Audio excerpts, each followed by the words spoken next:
এই ভারতীয় স্ক্রিপ্ট এখানে রূপায়িত করার কাজে নেমেছে কিছু মানুষ। নাহলে তাদের কি স্বার্থ আছে? 16 বছর 17 বছরে আওয়ামী লীগ কি করেছে আপনি সেগুলি ইনভেস্টিগেশন করে দেখান, মানুষকে বলেন এটা করেন, কনস্ট্রাকটিভ ওয়েতে বলেন। বাংলাদেশকে নিয়ে ঠাট্টা রসিকতা মেতে উঠেছে, বাংলাদেশের মানুষকে নিয়ে ছিনিমিনি খেলা শুরু করেছে। এই দেশকে লুট করে মহিলা, আবার বলে আমার বোন আমারে বলে তুমি 15 কোটি মানুষকে খাওয়াও, রোহিঙ্গাদের খাওয়াতে পারবা না। ছি, এখন তো সে নাই, আমরা খাচ্ছি না।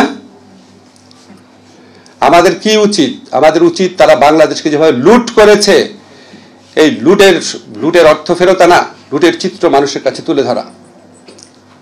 এখন একটা এক্সাম্পল দেই, লুটের চিত্র তুলে ধরা, লুট আনা, এটা কে করবে? দুর্নীতি দমন কমিশন।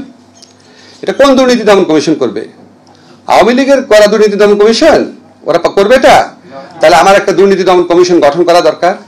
এখন পর্যন্ত এটা গঠন করা হয়নি।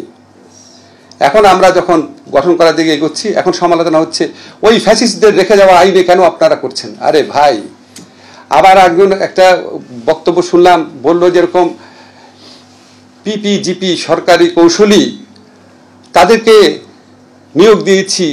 আমি বললাম একটা জায়গায় যে 4000 পিপিজিপিকে নিয়োগ দিয়েছি, 80-90 হাজার অ্যাপ্লিকেশনের মধ্যে থেকে স্ক্রুটিনি করে। আপনারা জানেন বাংলাদেশে কত দল? একটা দল তার কর্মী আমি জানতাম 20 জন, আর 200 জনের লিস্ট নিয়ে আসছে পিপিজিপি বানাতে হবে। আপনারা তো বুঝেন দেশে কি হয়, এইগুলির স্ক্রুটিনি করা। একজন আপনার উপদেশ দিল, কেন একটা আইন করে ফেললেই তো হতো। ভাই, একটা বিনয়ের সাথে বলি, আমি যদি সরকারি কৌশলীতে নিয়োগের আইন করি, পাবলিক সার্ভিস কমিশনের মাধ্যমে তাদের পরীক্ষা নেই, তাদেরকে অ্যাপয়েন্টমেন্ট দেই, তাহলে আমার কমপক্ষে 1 বছর সময় লাগবে। তাহলে এই 1 বছর বাংলাদেশে কোর্টে কোনো সরকারি উকিল থাকবে না। কারণ আওয়ামী লীগ আমলে নিয়োগ করে উকিল তো সব পালাইছে, 4500-এর মধ্যে 4500 পালাই গেছে, আর বাকিরা দাবি করতেছে তারা আসলে আওয়ামী লীগ না। তাহলে আপনি আবার বলেন, একটা বিসিএস পরীক্ষার মাধ্যমে সরকারি কৌশলীকে 1 বছর আগে নিয়োগ করা যায়? সম্ভব? জীবনে শুনছেন বিসিএস পরীক্ষা 1 বছরে তো করা যায় না। তাহলে একটা বছর এই সমস্ত কোর্ট খালি থাকবে, আওয়ামী লীগের লোকের কারো বিচার হবে না? তা আপনারা যখন এগুলো শুনবেন, আপনি একটু চিন্তা করবেন। আমি কি উত্তর দিতে থাকবো নাকি আমি কাজ করব? আজকে শনিবার ছিল, বিনয়ের সাথে বলি, আজকেও তো অফিস করে আসছি,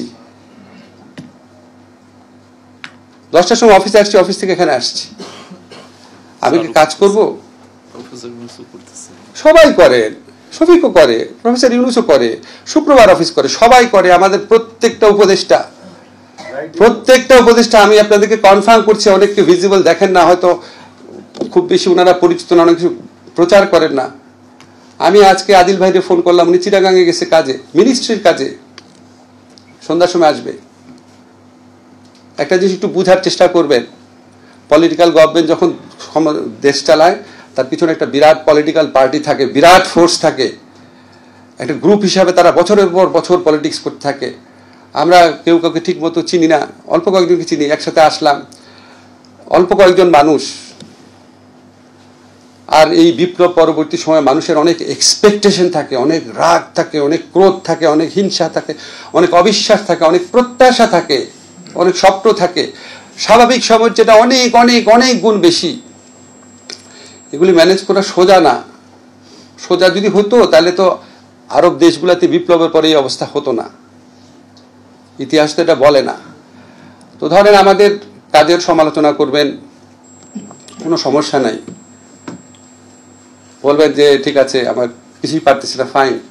কিন্তু যখন ব্যক্তিগত চরিত্র হনন করা হয় সম্পূর্ণ মিথ্যা, আজগুবি, ভিত্তিহীন তথ্য দিয়ে, তখন মনে হয় সমালোচনাটা আসলে অসৎ উদ্দেশ্যে করা, এই সরকারকে শক্তিহীন করা, অনৈক্য, এই মানুষের আন্দোলনকারী মানুষের মধ্যে অনৈক্য নিয়ে আসা, দেশকে ডিস্টেবিলাইজ করা, পরাজিত শক্তিকে হাতে অস্ত্র তুলে দেওয়ার অভিপ্রায়গুলি করা হয়।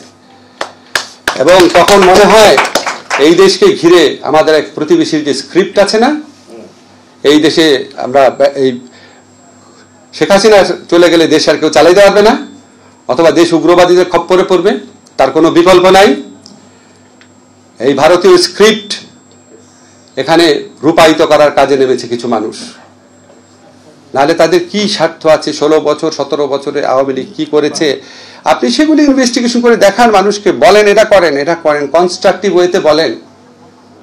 কনস্ট্রাকটিভ ওয়েতে বলেন। আপনি আমার যদি বলেন একটা আইন করে আমি পিপিজিপি নিয়োগ করব, এটা তো কনস্ট্রাকটিভ সাজেশন হলো না রে ভাই।